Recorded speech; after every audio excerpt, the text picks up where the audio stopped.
We're doing a people's question. Question day. Okay, so I'm gonna read this out. Is it worth it if I can only afford to get one laser a year? Or what is the best treatment I can do once a year to help me with aging? It's a great question. Yeah, it's a great question because I do notice that when people get lasers, they're told that they need to get like three or, three in a row. And lasers are $1,000 around or up. Right. And so if somebody can only afford to get one laser, is it worth it? I mean, to help them with their aging?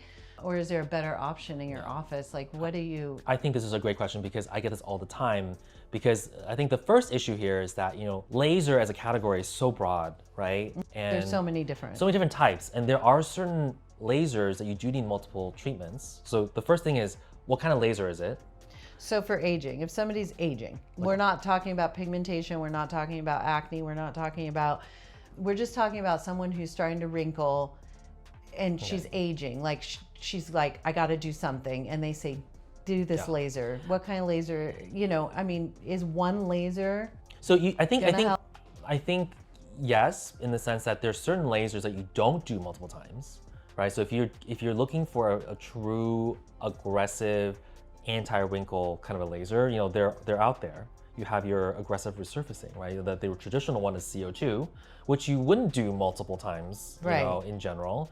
Maybe one of those hybrid CO2 laser that does a bit of CO2 and a bit of laser for a one time, but that's really expensive, isn't it? It can be expensive. I mean, certainly anything you do that's more aggressive, that has more downtime and a lot more risk is going to be more costly, right? And so the devices are more costly, but also the amount of time that has to be spent counseling on these lasers is also going to be factored into that equation.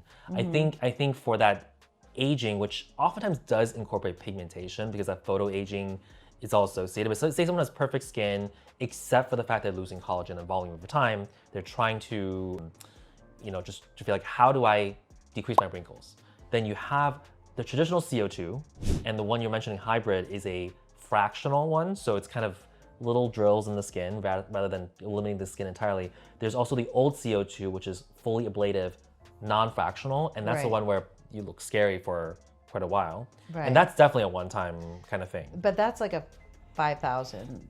Yeah, at least. And it depends on where you get it done and kind of what kind of doctor's doing it for you. I think that it'll generate, I've heard people spend $10,000 on a laser like that. So for the general public who has like $1,000 to spend in a year, they've saved up, they're like, I have $1,000, I want to put it towards my face for aging. Yeah. What laser? Or is it not a laser? Is it a different treatment? It could be another energy-based device. I think when it comes down to it, it just depends on what the person, because even like aging itself has so many different things. So is it really in enlargement of pores over time?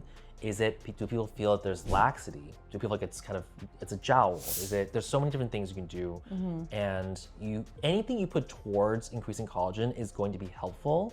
So even if it's once a year, you may not necessarily see that slam dunk wow result, but it still helps, right? And it helps over time. That's the thing about these things. It's like you can do 3 to 4 sessions back to back, but if you don't have the budget for it and you do it once a year, it's still gonna help more than if you did nothing at all. Okay, so what is it? Which one? So anything that's gonna be stimulating safely collagen in your skin is gonna be helpful. So resurfacing can help. What you mean? That's more like texture. But things like radiofrequency microneedling, and I don't mean a certain brand like Morpheus or anything. There are different types of radiofrequency microneedling, but the concept of itself is that it coagulates enough collagen in the dermis to actually volumize and basically fight against the natural effects of your body to want to break down collagen. So things that have heat will be helpful, and the device... Internal heat. Yeah, like in the skin. In the skin. And what kind of devices are appropriate for you will also depend on like your skin type.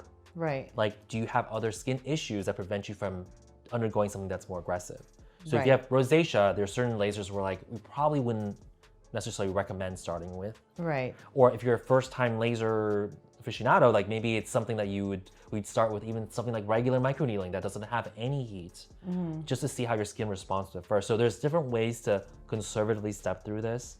So if your budget's $1,000, maybe you do 2 or 3 sessions of microneedling first. We'll kind of see how much collagen making capacity your skin has before moving on to a laser. So laser isn't the answer to everything, but if you're gonna do one aggressive one and you can take downtime, if you have a relatively safe skin type, then I would say sure.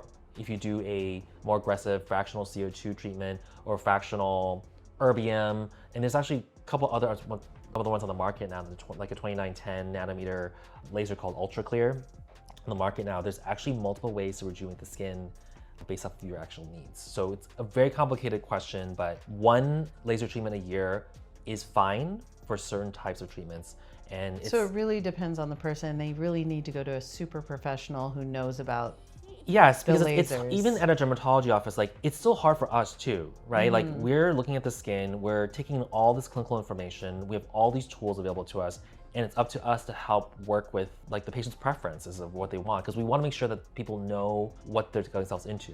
Yeah. Right. If there's someone's skin, like someone has terrible acne scars, and they want one treatment, there's really not much that's going to get them to a satisfactory result with a one-time treatment. And in those cases, I would say, you probably could get some kind of reaction under the skin, but maybe clinically it wouldn't be appealing to you. So maybe save that money for a nice vacation. Or maybe they could do like a deep peel or something that could make the surface look better for them, or something that's not laser-ish.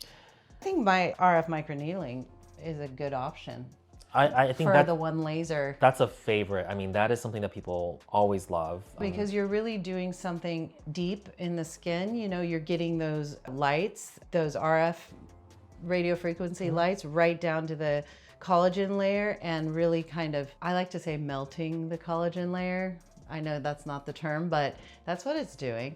And then it makes it rebuild itself. So I think that's a good option if you had to choose one laser that you wanted to go to. So I think that RF microneedling is a great option because with the right device, it's actually safe for all skin types, right? And the thing, I think there's been a bad rap recently because certain brands have become kind of like synonymous with RF microneedling. What happens is people are getting complications from it, whether it's fat loss, unintentional fat loss that is in the face, or grid marks, or those type of things. So even within a category like RF microneedling, there's so many variations in terms of like the provider expertise, the type of devices, and which ones have safeguards against complications. All these things have potential risk, and so knowing that you're going someplace that invests in good equipment, good training is really critical. But in general, not like discounted places that offer. Yeah, I mean, look, like it's not to say that some of these places can't do these things right. It's just to say, I think kind of testing your providers that you go to, like how much knowledge they really have about the differences between the different microneedling devices. That'll be really, really helpful in general. And so it can be safe for all. At least the insulated RF microneedling tips that are fractional insulated microneedling tips, those are going to be your safest options for really anyone to increase collagen and thickening of the skin. Okay. And I just want to say, as an esthetician, the best thing you can do for your skin on a daily basis to help with aging is wear sunscreen. Good advice that everyone can use. Yeah. So if you're trying to start like fighting that aging thing that's happening to you, first start with your sunscreen, use your antioxidants, maybe go see an esthetician who knows dermatologists or doctors who have good lasers, and get recommendations. Just don't go anywhere, and definitely don't go to discounted places that are doing discounts. Like really do your research first before diving into a laser, because not every laser is created equal, and not every derm knows what they're doing. And sometimes derms are just trying to sell what laser they have inside their office. And so you just want to get a referral from maybe somebody who looks great and that and you're like, what are you doing? Not everybody's skin is the same, so you might not have the same reaction that this other person has, but at least they can refer you to a good doctor. I think that's good advice. And I think even a dermatology office, which is kind of in our sphere here, is they should know all the options for anti-aging, right? So it's not an immediate jump to lasers. We have those things available, but we also talk about the medical ways to do it, the skincare ways to do it, as well as lasers. So you get a nice comprehensive picture of what's available, and it's something that they should work with you to make sure it's like what you want, not just what they have. Right, and not just there to take your $1,000, but it's being used in a good way. Sometimes it can be well spent, so it's all about value in aesthetics. Yeah. It's not just about the cost, because sometimes spending a lot less on something can cost you way more in the long run True. at the wrong place. Yes. Agreed. All right. All right. Thank you for joining us. Bye.